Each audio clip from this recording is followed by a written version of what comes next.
So please forgive me, it's been a very long day. I had a funeral to attend this morning. My wife's grandmother was 102 years old and passed away about 2 weeks ago. The family was very sad, much mourning, but they actually postponed it today because they did not want to do it during holiday week for the family. The family is a very strong Catholic family. And that's all right. I respect it. I'm an atheist. Please don't boo me. No thumbs down.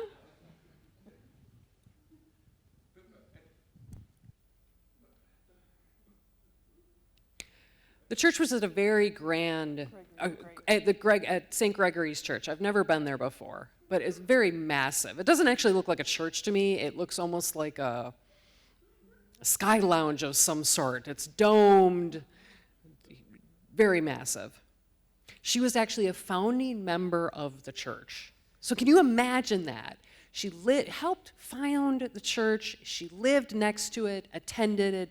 I thought that was something that was actually pretty cool. She was an amazing woman. 102. So I sat in the church, I was waiting for the funeral procession to begin, and I started to think about all my memories that came flooding back to me about my childhood.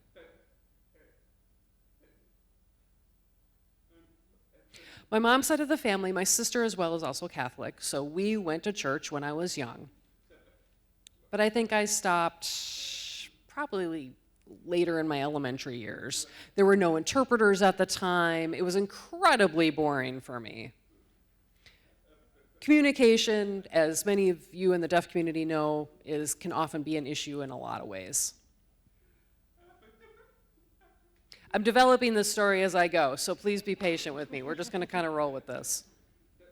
So I was sitting, waiting for the funeral, and all my memories just came flooding back about what it was like to go to church every week. And of course, I had class, or I don't know, whatever they called it. In my memory, I think I only went twice, but I think then my mom gave up hope. But, you know, I mean, I'm sure I went more often. They're horrible memories. If you know me, you would know that.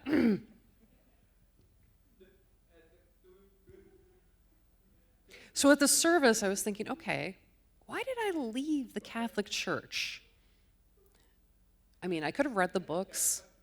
And I think, you know what, at the end of the day, it just didn't make sense to me. And I just kind of walked away. At least that's what I thought at the time. Or maybe I read some other things, or started getting into history, and I looked into some of the traumatic events that happened with the church. If you're a strong believer in Catholicism, I mean, that's great. If it works for you, it works for you. Or any other religious faith, that's great. And again, this was a beautiful service. I'm going to emphasize it was beautiful. But I suddenly remembered why I left the Catholic Church and why I was no longer interested in attending. Here's why. You walk in, and you kneel, and then you stand, and then you sit, and then you kneel, and then you stand, and then you sit. Who has time for this? And who has the knees for it? Seriously. I mean, I'm sorry, not sorry. I didn't want anything to do with it. Sit, stand, kneel. Can't do it anymore.